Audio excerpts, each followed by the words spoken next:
அமரன் படத்துடைய இமாலய வெற்றியை அடுத்து சிவகார்த்திகேயன் ஏஆர் முருகதாஸ் இயக்கத்துல மதராசி படத்துல நடிச்சு முடிச்சிருக்காரு. சிவகார்த்திகேயனுடன் ருக்மிணி வசந்த், வித்யுத் ஜமால் மற்றும் பீஜு மேனன் ஆகியோர் நடிக்கும் இந்த படத்துடைய ஷூட்டிங் முடிந்து ஒரு சில மாதங்கள் ஆச்சு. அதனையடுத்து பாத்தீங்கன்னா செப்டம்பர் 5ஆம் தேதி இந்த திரைப்படம் உலகம் முழுக்கவே ரிலீஸ் ஆகும் அப்படின்னு படக்குழுவுமே சொன்னாங்க. அதனடுத்து பாத்தீங்கன்னா பல ப்ரொமோஷன் நிகழ்ச்சிகள்ல நம்ம சிவகார்த்திகேயன் அவர்களுடைய ஸ்பீச் பல ரசிகர்களையும் மக்களையுமே ஈர்த்தது. ஸோ படத்திற்கு சிவகார்த்திகேயன் அப்படின்றத தாண்டி ஏஆர் முருகதாசுமே ஒரு பக்கபலமாக இருந்திருக்காரு. ஸோ காரணம் என்ன அப்படின்னு பாத்தீங்கன்னா இவர் தமிழ்ல இயக்கிய அனைத்து படங்களுமே மிகப்பெரிய வெற்றியை பதிவு பண்ணுச்சு. அது மட்டும் இல்லாம பல ஹீரோக்களுடைய கெரியர்ல இவருடைய படங்கள் ஒரு திருப்பு முனையாக அமைஞ்சது. ஸோ அப்படி துப்பாக்கி விஜய் சாருக்கு திருப்பு முனையாக அமைஞ்சது அப்படின்னு கூட சொல்லலாம். ஸோ அந்த வகையில மதராசி திரைப்படமுமே சிவகார்த்திகேயனுக்கு ஒரு மிகப்பெரிய வெற்றி படமாக அமையும் அப்படின்னு ரசிகர்களுமே ஆவலுடன் காத்துட்டு இருந்தாங்க. ஸோ அந்த காத்திருப்பு முடிந்து விட்டது.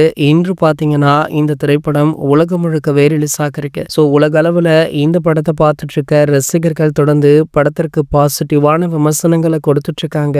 இந்த நேரத்துல பாத்தீங்கன்னா தற்போது இந்த படத்திற்கும் படக்குழுவிற்குமே நடிகர் அஜித் குமார் அவர்கள் வாழ்த்து தெரிவிச்சிருக்காரு. அது மட்டும் இல்லாம வெளிநாடுல கண்டிப்பாக இவர் இந்த திரைப்படத்தை பார்ப்பார் அப்படின்னுமே எதிர்பார்க்கப்படுது. நம்ம ஏகே அவர்களோ வெளிநாடுகள்ல தொடர்ந்து கார்பந்தயங்கள்ல கலந்து கொள்றாரு. இன்னும் ஒரு மாதங்கள்ல இவருடைய ஏகே 64 படத்துடைய ஷூட்டிங் மிக பிரம்மாண்டமாக ஆரம்பமாக உள்ளது குறிப்பிடத்தக்கது. இது போன்ற செய்திகளை பற்றி நீங்க உடனே தெரிஞ்சுக்க நம்மளுடைய சேனலை மறக்காம சப்ஸ்கிரைப் பண்ணிக்கோங்க.